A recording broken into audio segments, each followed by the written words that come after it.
सुंदर कर श्रीनाथ धर हर सुंदर कर श्रीनाथ धर हर गंगाधर गजानना कर.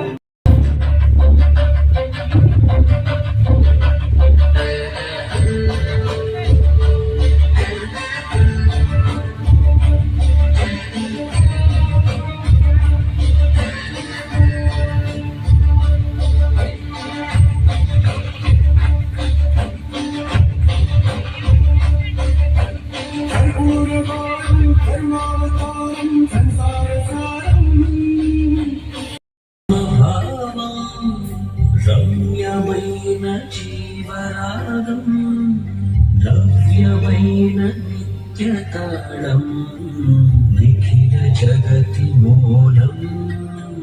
हे एक इंजिनिअरिंग म्हणजे तांत्रिक शिक्षण देणाऱ्या संस्थेनं इतका मोठा आणि छान असा कार्यक्रम आयोजित केलेला आहे आणि आपल्या ग्रामीण भागातील विद्यार्थ्यांकरता जागतिक स्वप्न ते आपल्या समोर ठेवत आहेत. त्याबद्दल सर्वप्रथम केवलराम परिवार आणि त्यांच्या संस्थेच्या सर्व संस्था चालकांचं, शिक्षकांचं या ठिकाणी पहिल्यांदा आपण टाळ्या वाजवून त्यांचे अभिनंदन करूया.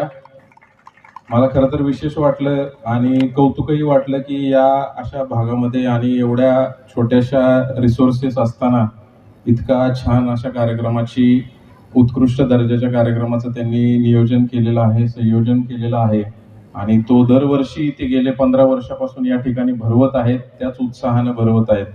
अशा वेळी विद्यार्थी म्हणून ज्यावेळी या संस्थेमध्ये, आताच त्यांनी मला रणजित भाई यांनी सांगितलं की त्यांच्या संस्थेचे सर्व ग्रेडेशन म्हणजे ए ग्रेडची संस्थेला सर्टिफिकेशन्स प्राप्त झालेले आहेत. आणि आजकाल मी देखील इंजिनियर आहे, मला देखील माहिती आहे, गेले 10-11 वर्षापासून पूर्ण महाराष्ट्रामध्ये गडचिरोलीपासून पश्चिम महाराष्ट्रात कोल्हापूर असेल, नाशिक असेल, आता तुमचं लातूर असेल, इतक्या भागामध्ये फिरताना पाहतो की संस्था किंवा कशावर चालते तर मेरिटवर चालते. आणि आजकाल संस्थेला विद्यार्थी टिकवणं आणि त्या संस्थेचा दर्जा टिकवणं किती मेहनतीचं काम आहे हे आपण सर्वजण ओळखून आहात. आणि अशा परिस्थितीमध्ये देखील, आणि लातूर ज्यावेळी शिक्षणाची पंढरी म्हणून मानली जाते, यावेळी तुम्ही अशी संस्था या ठिकाणी चालवताय, त्याबद्दल आपलं खरंच खूप खूप कौतुक. आणि या विद्यार्थ्यांचं देखील कौतुक जे या शाळेमध्ये, या संस्थेमध्ये शिक्षण घेत आहेत. आत्ता मी ज्या विद्यार्थ्यांचा सत्कार केला आणि जाधव साहेबांनी पण सांगितलं की अतिशय गरीब घरातील मुलं या ठिकाणी येत आहेत. आणि या ठिकाणी बघा 2 प्रकारचे विद्यार्थी असतात. घरची परिस्थिती ओळखून, सगळे गरीब दोन्ही प्रकारचे आहेत, म्हणजे घरची परिस्थिती ओळखून त्याची जाणीव ठेवून आपल्या घरची परिस्थिती बदलण्याकरता जे प्रयत्न करतात असे विद्यार्थी असतात. आणि मोबाईलच्या युगामध्ये नसत्या छंदाला जोपासून घोळक्यामध्ये राहून गोंधळ घालणारे देखील विद्यार्थी असतात. आपण कोणत्या प्रकारचे विद्यार्थी व्हायचे हे आपल्या हातामध्ये आहे.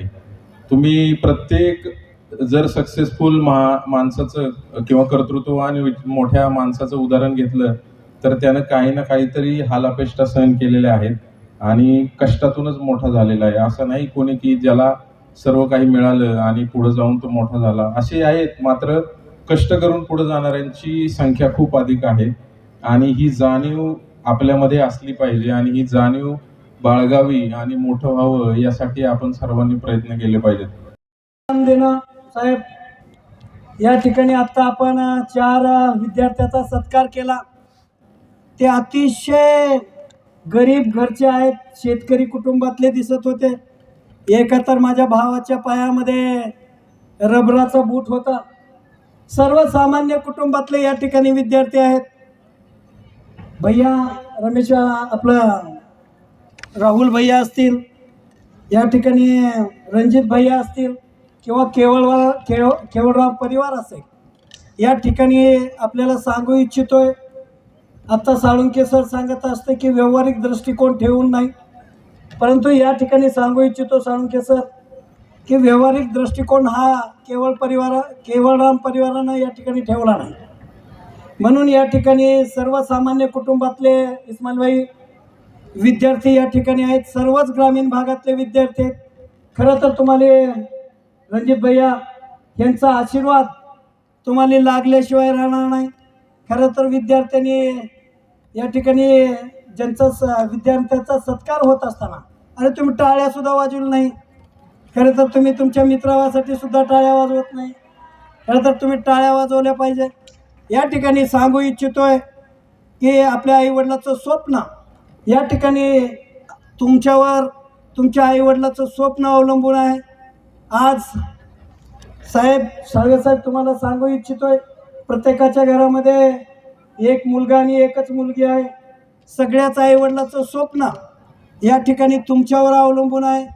म्हणून माझे आपल्याला सर्व विद्यार्थी भगिनीला आणि बंधूला विनंती राहील, हात जोडून विनंती राहील की या ठिकाणी 5 टर्म नगरसेवक काम करत असताना प्रामाणिकपणाने काम केल्यानंतर भोसले साहेब तुम्ही मला मतदान केलंय. खरं तर या ठिकाणी रणजित भैयांनी ज्या पक्षात नेलं, खरं तर तिथलं मी महापौरच होणार होतो, परंतु सत्ता आली नाही म्हणून महापौर राहिला. खरं तर या ठिकाणी सांगू इच्छितोय की येणाऱ्या काळामध्ये रणजित भैया तुमच्या कॉलेजचा वटवृक्ष नाही, तुमच्या शाखा अनेक व्हाव्यात हीच या ठिकाणी आम्ही शुभेच्छा देत असताना आम्हाला बोलवलं. 1993चीच आहे, त्यावेळेस एस्टॅब्लिश झाली. एक छोटंसं रोपटं लावले रमेश अप्पा केवलराम साहेबांनी. त्याचा वसा वाढवत 2010ला त्यांनी स्टार्ट केलं, जे की त्यांचे रणजितजी केवलराम आणि राहुलजी केवलराम यांनी. त्यानंतर 2010ला हा पॉलिटेक्निकचं छोटंसं रोपटं चालू केलं. त्या रोपट्याचं आज एवढं मोठं झालं आहे की त्यामध्ये 7 ब्रँचेस झाले. 2017ला डी फार्मसी हा एक डिप्लोमा कोर्स चालू केला. त्यानंतर 2019ला बी फार्म चालू केलं. 2024ला एम फार्म, त्याच्यामध्ये 4 ब्रँचेस झाले. आणि फार्मसीच्या आधीसुद्धा जे की MCA महाविद्यालयसुद्धा चालू केलं. आज जर बघितलं या गोदावरी शैक्षणिक संकुलामध्ये एकूण जवळपास 2000 विद्यार्थ्यांची संख्या आणि शिकत आहेत. जे शिक्षणाचा वसा वारसा नसताना जे की केवलराम फॅमिलीने इथं एक शिक्षणाचं ज्ञान देण्याचं काम चालू केलेलं आहे. तो एक मोठं भाग्य या छोट्याशा कोळपा गावामध्ये. आणि त्याचं आज शिक्षण म्हणजे असे की एक साधं सुद्धा नसतं, टोटली हे व्यावसायिक आहेत. म्हणजे प्रॅक्टिकली बेस आहेत, क्वालिटी बेस आहेत, एक्सलन्स बेस आहेत.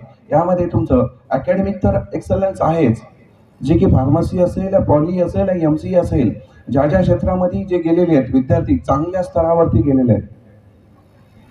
जे की शिक्षण संस्थेमध्ये आपल्या प्रत्येक कोर्सेसचा हा विद्यार्थ्याचा पालकाचा मेळ घालून हा प्रत्येक त्यांना काय लागतं आणि एक इंडस्ट्रीला काय लागतं आणि आज नोकरीसाठी काय लागतं, ह्या गोष्टी रोज डे टू डे ही त्या विद्यार्थ्याला असेसमेंट करून दिलं जातं.